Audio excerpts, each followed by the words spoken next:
উঠলো বাই, তো হাঁটতে যাই। এবার হলো কোস্টাল ট্রেক। সকাল সকাল ট্রেনে চেপে বসলাম দুর্গাপুর থেকে, যাব কাসাফল। কাসাফলে রাত্রে সুনামি সেন্টারে রাত্রিবাস গিরিবাবুর ব্যবস্থাপনায়। সকাল সকাল গিরিবাবুর কাছ থেকে বিদায় নিয়ে আমরা এগিয়ে চললাম বিচের দিকে।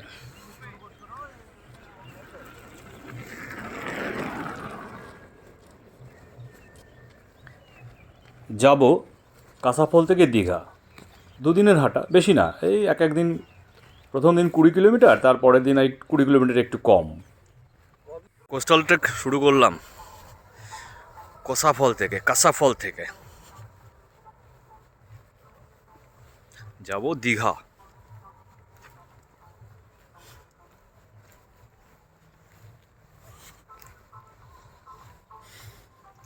এদিকে যাব দীঘার দিক।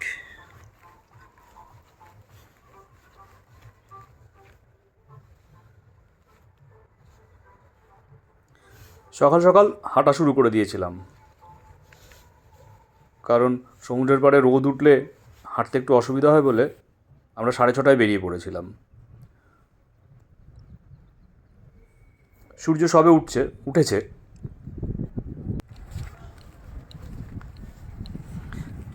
জল এখন অনেক দূরে, তাই বালির ওপর দিয়ে সোজা হেঁটে চলে যাওয়া যাচ্ছে।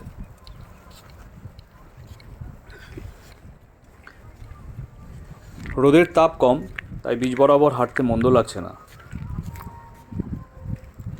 তবে রোদ উঠলে ওই ঝাউবনের মধ্যে প্রবেশ করতে হবে।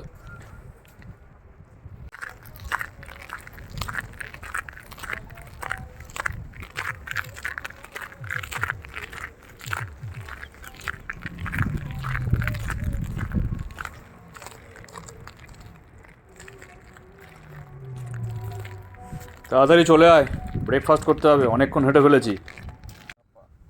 2 ঘন্টা হেঁটেছি, এবারে ব্রেকফাস্টের ব্রেক। কি যেন গ্রামটার নাম বললো, বুঝতেও পারলাম না। কাটিহারা। ব্রেকফাস্টের ব্রেক।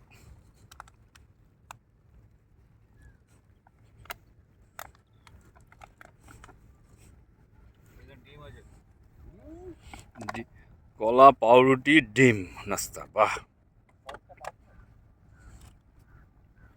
দূরে সমুদ্র, এখনো ভাটা চলছে, জোয়ার এলে সমুদ্র কাছে আসবে।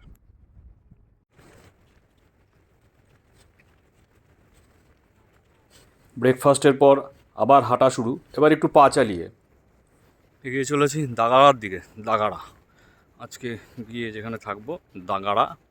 তার আগে অনেকগুলো গ্রাম পড়ছে ছোট ছোট। জোয়ারের জল আসছে, এবারে জল এলে পরেই নৌকোগুলো যাবে মাছ ধরতে। লাঞ্চের পর একটু ভাত ঘুমের বিরতি। লাঞ্চের পর আবার এগিয়ে চলা ঝাউবনের মধ্যে দিয়ে।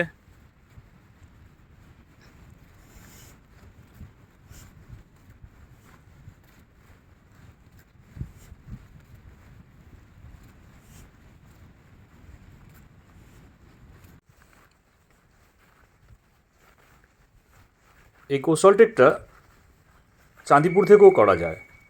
চাঁদিপুর, কাসাফল, দাগাড়া হয়ে দীঘা।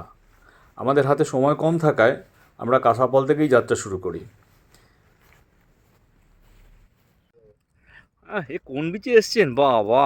হাইফাই ব্যবস্থা আপনাদের জন্যে। উড়ে বাবারি বাবারি বাবারি।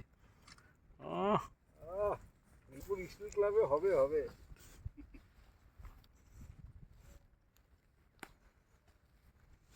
এই পান্ডা ঠিক করে ছবি তোলো।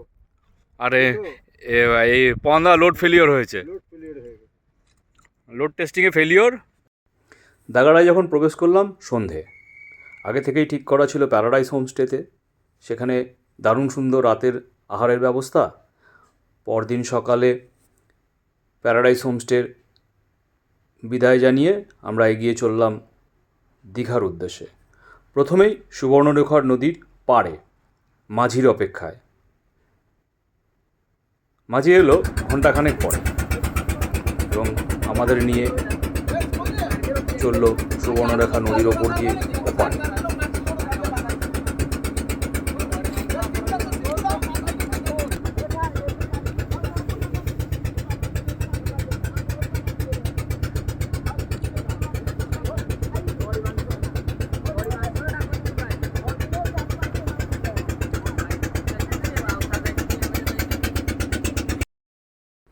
এপারে ভূষাণ্ডেশ্বর মন্দির দর্শন করে আমরা এগিয়ে চললাম তালসারির দিকে। তালসারি থেকে সোজা পথ, তালসারি থেকে উদয়পুর, উদয়পুর থেকে দীঘা। তবে আমরা মনে হয় ভুল সময় এসেছি। তালসারির ভিড় দেখে মনে হচ্ছে উদয়পুর এবং দীঘায় মারাত্মক ভিড়ই হবে, কারণ সময়টা 23, 24, 25, 26 জানুয়ারি।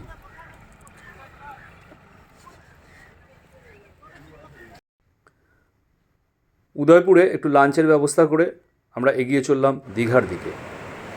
দেখি দীঘা কখন পৌঁছাই এবং দীঘার কী অবস্থা। উদয়পুরে তো সাংঘাতিক অবস্থা দেখে এলাম।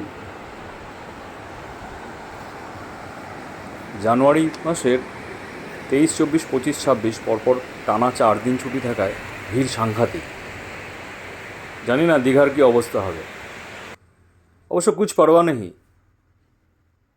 হোটেলে জায়গা না পেলে ট্রেন তো আছেই।